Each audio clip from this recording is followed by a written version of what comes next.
नमस्कार मित्रांनो, माझं नाव सूरज. मी आत्ता 32 वर्षांचा एक तरुण. दिसायला देखणा होतो. शरीर पण दंडाकट धिप्पड होतं. नेहमीच व्यायामाचा आणि जिमची मला खूप आवड होती. त्यामुळे स्वतः पर्सनॅलिटी चांगलीच मी डेव्हलप केली होती. मात्र 32 वर्षाचा झालो तरी लग्न नव्हतं. मी माझ्या कुटुंबासोबत शहरामध्ये राहायचो. चांगली नोकरीसुद्धा लागली होती. पण लग्नासाठी पाहिजे अशी मुलगी भेटत नव्हती. एक दिवशी माझ्या घरातील सगळेच गावाकडच्या यात्रेसाठी, ते उन्हाळ्याचे दिवस होते, त्याच्यासाठी ते गावाकडे काही दिवसांसाठी गेले होते. रूमवर मी मात्र एकटाच होतो घरी. म्हणून एक कामवाली ठेवली होती. रोज ती घरचं आणि स्वयंपाक पाणी करत असायची. मी तिला जास्त एवढं बोलत नव्हतो. दिसायला सुंदर होती. आता एक दिवशी माझं खूप मन झालं आणि त्यावेळेस मी मित्राला फोन लावला आणि कोणी भेटते का बघ, एखादीचा नंबर दे असं म्हटलं.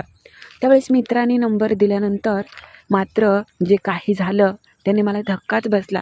जिचा नंबर दिला होता ती माझी कामवालीच होती. तिला मी रात्री भेटायला बोलवलं. अचानक तिला समोर पाहून मी चकित झालो. पण त्या दिवशी तिने काय केलं आणि कामवालीच कशी रोज माझी इच्छा पूर्ण करू लागली, तीच कथा आज मी तुम्हाला सांगणार आहे. पण त्याच्या आधी जर तुम्ही नवीन असाल आणि अजूनपर्यंत आपल्या या चॅनलला सबस्क्राईब केलं नसेल तर आता लगेच करून घ्या. चला तर मित्रांनो, कथेला सुरुवात करू. नमस्कार मित्रांनो, माझं नाव सूरज आहे.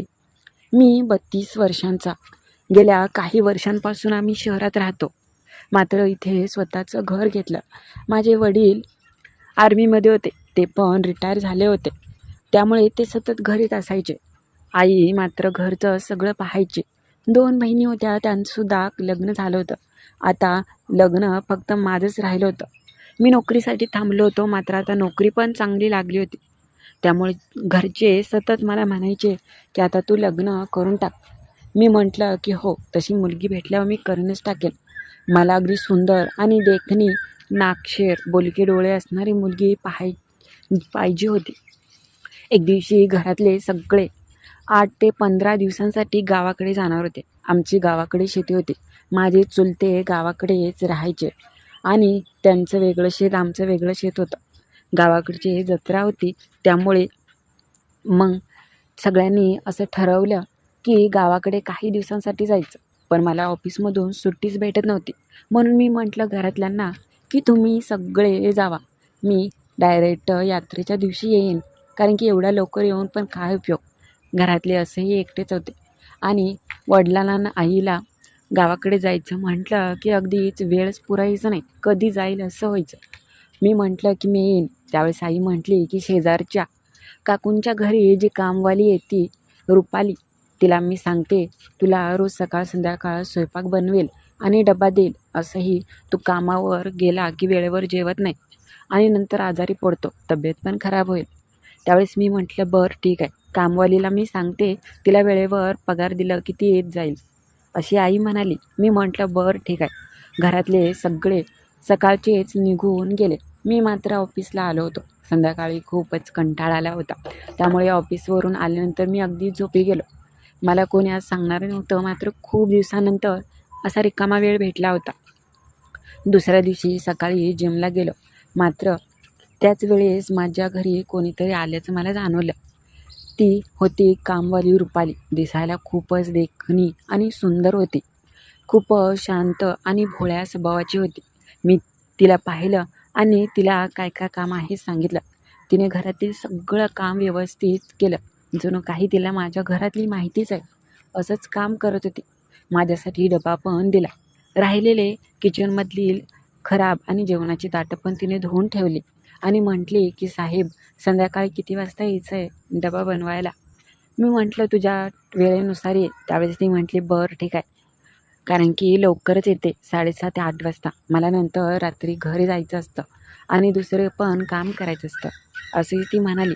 दुसरं काय, मला वाटलं की दुसऱ्यांच्या घरी पण ती स्वयंपाक किंवा कामासाठी जात असावी, म्हणूनच ती असं म्हणली असेल असा मी विचार केला आणि मी जास्त लक्ष दिलं नाही. त्यावेळेस मात्र हे समजलं की बिचारी चांगली आहे. तिथून गेलो. संध्याकाळी मी माझ्या मित्राला आज पार्टीला बोलवायचं असं माझं ठरलं. कारण की खूप दिवस झालं मित्र आणि मी काही बसलो नव्हतो. आमची खूप दिवसांची इच्छा होती की बसायचं. आणि त्यावेळेस तो पण म्हटला की हो रे, मला पण खूप दिवस झालं निवांत वेळच मिळत नाही. आम्ही दोघं पहिल्यापासून सोबत अगदी जिगरी मित्र होतो. प्रत्येक गोष्टीत आम्ही सोबत असायचो आणि आमची नातं मैत्रीपेक्षा खूपच घट्ट होतं. मग मी त्याला रात्री पार्टीचं नियोजन करायला घरी बोलवलं. त्यावेळेस आम्ही दोघं निवांत अगदी पीत होतो. त्याच वेळेस ती मात्र कामवाली आली होती. मित्र तिला पाहून आश्चर्यचकित झाला आणि मला काहीतरी तिच्यासमोर बोलणार, मात्र त्याने बोलला नाही अजिबात काही. त्यावेळेस मी म्हटलं की काय रे, तुला काय झालं? तो म्हटला काही नाही, असंच, जाऊ दे. मात्र त्याला जणू काही मला सांगायचं होतं. कदाचित तो कामवालीला ओळखत होता की काही माहीत नाही.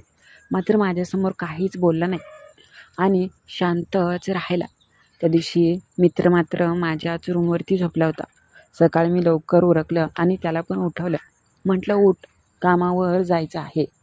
आज शनिवार होता, त्यामुळे आजच्या दिवस काम, उद्या दिवसभर निवांत आराम करू, नाहीतर कुठेतरी बाहेर फिरायला जाऊ, असा माझा मित्र संदीप म्हटला. मी म्हटलं बरं, चालते. आम्ही त्या दिवशी कामावरती गेलो. मात्र मित्राला अचानक काम आलं आणि तो दुसऱ्या दिवशी बाहेर कुठेतरी घरातल्यांसोबत फॅमिलीसोबत जाणार होता. आणि मी म्हटलं की मग रे, मी एकटाच, मला पण काही करमणार नाही. मी रूमवरती गेलो, जेवण वगैरे केलं आणि निवांत अगदी झोपणार होतो. पण माझं आज खूप मन होऊ लागलं. असंही खूप दिवसानंतर इच्छा मला अगदी दाटून आली होती. त्यावेळेस मी मित्राला फोन केला आणि म्हटलं की काय रे, आहे का कोणी एखादी तुझ्या ओळखीची? तो म्हटला काय? त्यावेळेस मी म्हटलं तुला माहीत नाही का ती आधी आपण कसं जायचं तसं? त्यावेळेस तो म्हटला की आहे एक जणी, तिचा माझ्याकडे आहे नंबर, देऊ का तुला? मी म्हटलं की दे ना, मग कशाची वाट पाहतोय? मी तर आतुर झालो होतो कशी असेल. आणि आज मात्र खूप दिवसानंतर मन स्वतःला शांत करायचं असंच मला ठरलं होतं. मात्र मी मित्राला फोन लावला, त्याने नंबर पाठवला. मी पण लगेच अगदी क्षणाचाही विचार न करता लगेच त्या नंबरवर फोन केला आणि काय चाललं आहे अशी विचारपूस करू लागलो.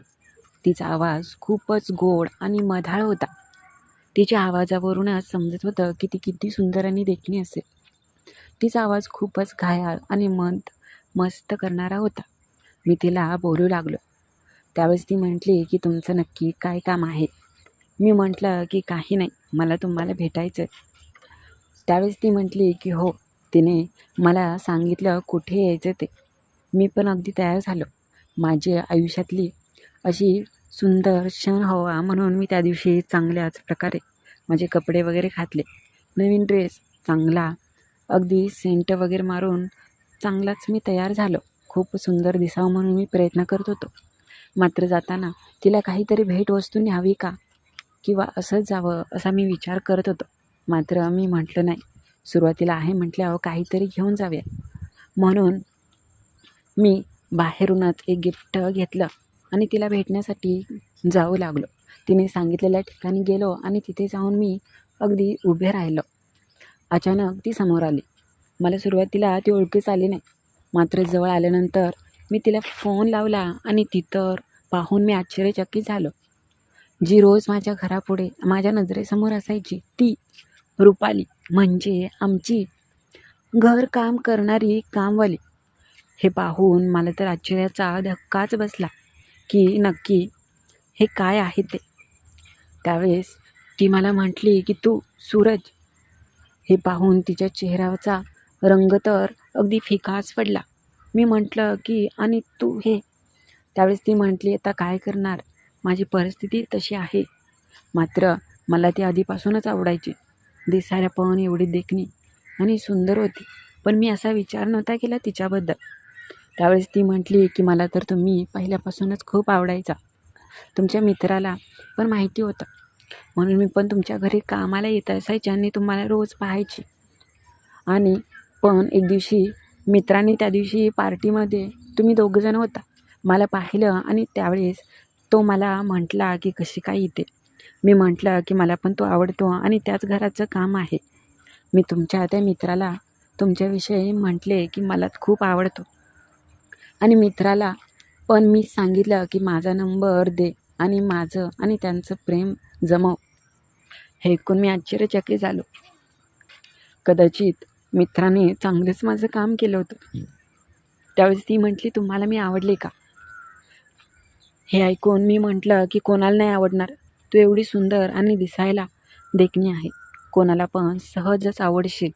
मला तर तू खूपच आवडलीस.